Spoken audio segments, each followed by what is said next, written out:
तो अब हम यहाँ से बात करेंगे जो है अभिकारक और उत्पाद के बारे में। जी हाँ गाइस, ये बहुत सिंपल है और बहुत साधारण भी है। जी हाँ, अभिकारक। जी हाँ, तो अभिकारक किसे कहते हैं, आइए उसके बारे में जानते हैं। देखिए यहाँ पे देखेंगे, देखिए ऐसा पदार्थ जो किसी भी रासायनिक अभिक्रिया में भाग लेता है उसे हम क्या, अभिकारक कहते हैं। जी हाँ, ये बहुत ही साधारण है। जी हाँ गाइस, एक एग्जांपल के माध्यम पे हम यहाँ पे समझते हैं। A+B=C, यहाँ पे हुआ क्या, C। अब देखेंगे ए जो है क्या हमारा एक पदार्थ है। जी हाँ गाइस, और बी भी क्या, एक पदार्थ है। तो ये दोनों क्या पदार्थ मिलकर के, ये जो है तीर का निशान जो है हमें क्या बताता है, रिएक्शन, यानी कोई जो है क्या रासायनिक अभिक्रिया हो रही है। जी हाँ, इस तीर का मतलब होता है कि कोई रासायनिक अभिक्रिया हो रही है। तो ये भी ए जो है क्या एक हमारा पदार्थ है और बी भी क्या हमारा एक पदार्थ है। जी हाँ, तो यहाँ कहा गया ऐसे पदार्थ जो किसी भी रासायनिक अभिक्रिया में हिस्सा या भाग लेते हैं उन्हें हम क्या, अभिकारक कहते हैं।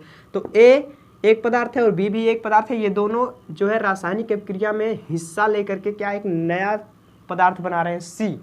तो कहा गया है, तो इससे आप समझ सकते हैं कि हम इसे और इसे हम क्या कहेंगे, अभिकारक। जी हाँ, अभिकारक।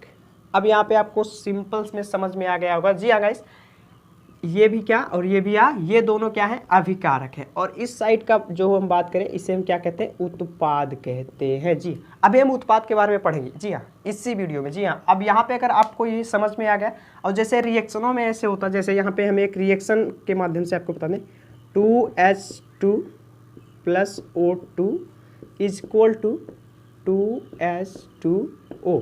यहाँ पे देखिए हाइड्रोजन है और ऑक्सीजन है, ये दोनों क्या, ये भी एक पदार्थ है, ये भी एक पदार्थ है। ये दोनों में क्या रासायनिक अभिक्रिया हो रही है। रासायनिक अभिक्रिया हो जाने के बाद जो है कहाँ है, जल का निर्माण कर रहे हैं। जी हाँ गाइस, तो ये क्या हुआ, ये उत्पाद हुआ और ये जो है न, ये अभिकारक है। जी हाँ, सॉरी गाइस, ये जो है क्या अभिकारक है और ये जो है क्या उत्पाद है। जी हाँ, तो अभी हम जो है उत्पाद के बारे में यहाँ पे हम पढ़ेंगे। जी हाँ, तो अब करें उत्पाद के बारे में। ओके, उत्पाद।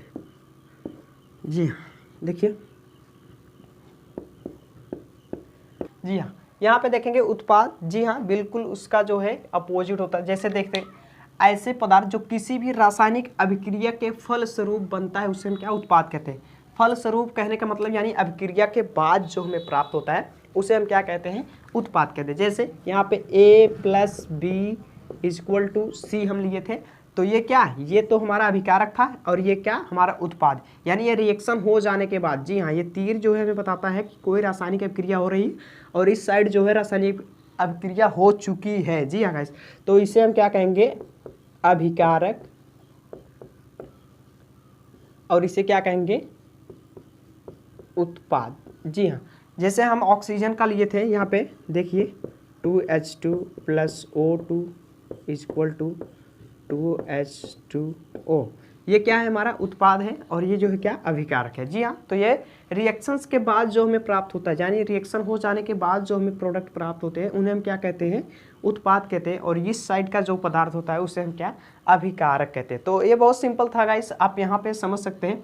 अब इस साइड के इस आप यहाँ पे देखेंगे ये तीर के जो है इस साइड के जो होते हैं, इस साइड के उन्हें हम क्या, अभिकारक कहते हैं, और उस साइड के जो होते हैं उन्हें हम उत्पाद कहते हैं। जी हाँ, और आप कहीं कहीं पे देखो एक तीर ऐसे भी लगा होता है यहाँ पे, अब देखो कहीं कहीं पे ना ऐसे भी तीर लगा होता है, एक ये होता है और एक ये, तो इसका मतलब होता है अनुत्क्रमणीय रिएक्शंस। जी हाँ, अनुत्क्रमणीय रिएक्शन का मतलब ये होता है गाइस, यानी ये रिएक्शंस जो है ना ये रिवर्स डायरेक्शन में भी हो सकता है। जैसे यहाँ पे ये जल बना है, यहाँ पे हम अनुत्क्रमणीय का रिएक्शन जो है हम लगा सकते हैं। जी हाँ, यहाँ पे आप देख सकते हैं, यहाँ पे ये लग गया। ये बताता है कि जी हाइड्रोजन और ऑक्सीजन मिलकर के अगर जल बना रहे हैं तो जल को हम जो है रिवर्स भी कर सकते हैं, यानी ऑक्सीजन में और हाइड्रोजन में भी अलग कर सकते हैं। जी हाँ गाइस, इसका कहने का मतलब यही होता है, ये सिंबल जो होता है ये अनुत्क्रमणीय का रिएक्शंस होता है। ये अनुत्क्रमणीय यानी ये क्रिया जो है, ये अभिक्रिया जो है रिवर्स डायरेक्शन में भी हो सकती है और आगे डायरेक्शन में भी हो सकती है। जी हाँ, तो इसका मतलब यही था। तो आपको अभिकारक और उत्पाद समझ में आ गया, तो इसके आगे जो है हम